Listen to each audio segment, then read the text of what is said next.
Sziasztok! Megérkezett hozzám a két gépem, amit rendeltem. A régi akus behajtóm, tönkrement rajta a tokmány, sajnos most már minden elforog benne. Azt gondoltam, ki lehet cserélni, sajnos nem, egybe van a motor résszel. Amúgy is már 10 jó pár éves volt, úgyhogy vettem egy újat, egy GSB 18V 150C-t. Ez egy 150 Nm-es ütve csavarozós behajtó. Valamint, ha már aksis, akkor mindig szívtam azzal, hogy bármilyen kis vágásom volt, akartam valamit vágni, mindig be kellett indítanom az aggregátort, úgyhogy most vettem mellé egy kis akus flexet, ami GVS 1810-es, elvileg ipari felhasználásra van. Hát mindjárt kipróbáljuk, megnézzük milyenek. Na akkor első körben nézzük meg ezt az akus flexet. 18 voltos, ugyanúgy, mint a behajtó, ugyanazzal működik. Amit a gyártója kiemel, hogy ebben van egy kefe nélküli motor, tehát sokkal kevesebb karbantartást igényel, ebből adódóan nagyobb teljesítményt is, 1000 wattot mond rá.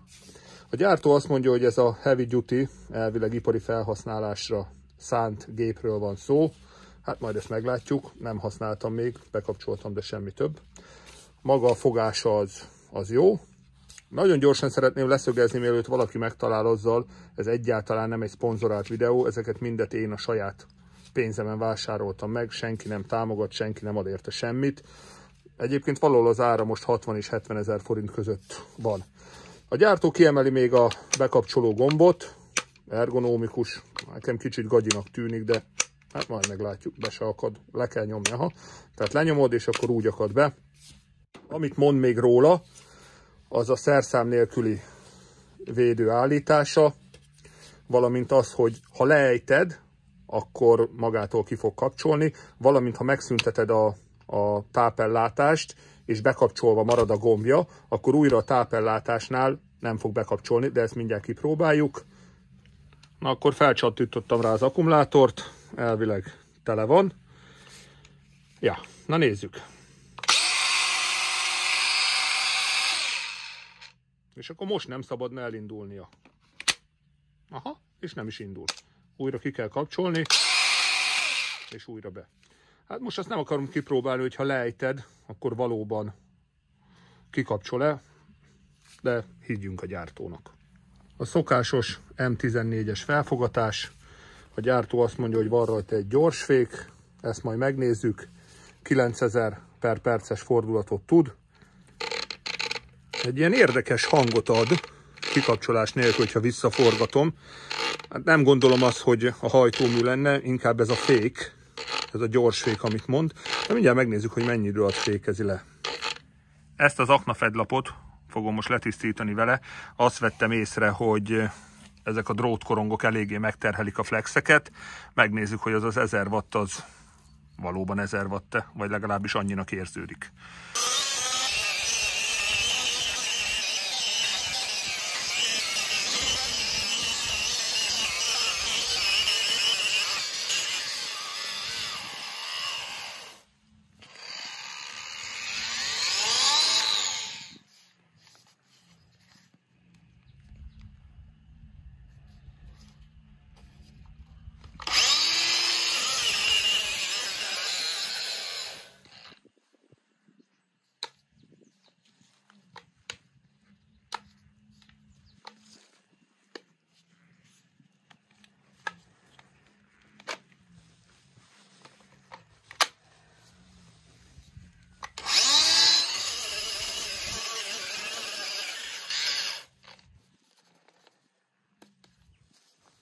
Hát melegnek nem meleg, viszont már harmadszor állne, de nézzük tovább.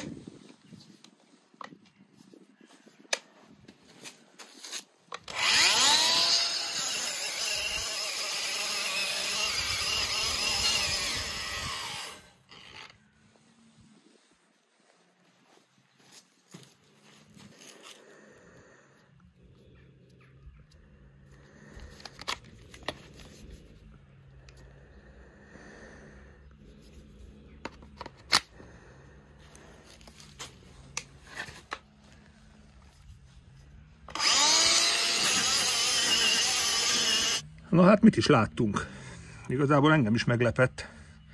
Tehát ez az 1000 wattnak mondott teljesítmény, ez lényegesen kevesebbnek érződik, vagy pedig, mint ahogy mondtam, ez a drótkorong fej nagyon megfogja. Többször is leállt, nem tudom, 3-szor biztos, amikor nem indult újra, le kellett vennem az akkumulátort, újra vissza az akkumulátor, és úgy utána újra indult. Viszont se maga a markolat nem meleg, tehát ahol ebbe a motorrész van, se az akkumulátor nem meleg.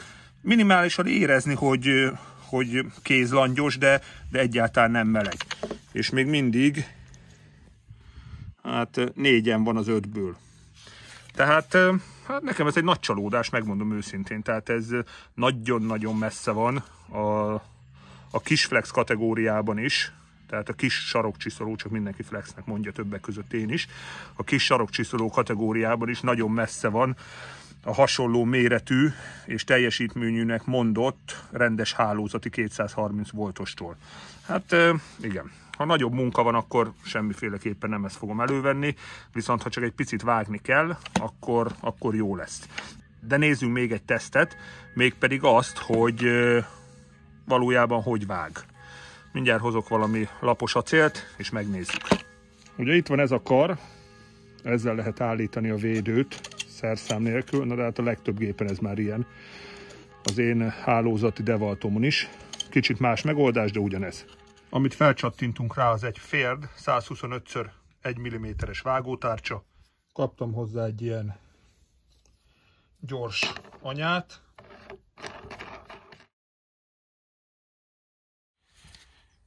Ezek után már nem sajnálom annyira, mégiscsak ki fogom próbálni ezt a leejtős dolgot, hogy valóban leáll-e. Na nézzük meg.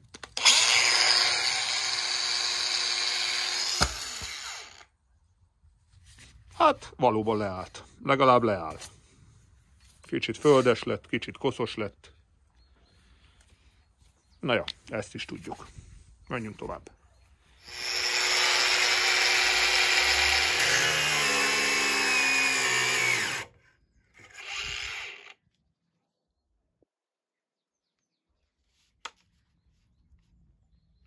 Maga az acél egyébként egy 80x15 millis. Hát megint megállt benne. Amit észrevettem, hogy hülyeség, hogy az aksinak a kipúposodása az pont ott van, ahova egyébként veri rá a szikrát. Tehát nem nagyon értem, hogy miért nem lehetett volna ezt megfordítva tenni. De hát ők az okosak. Na nézzük tovább.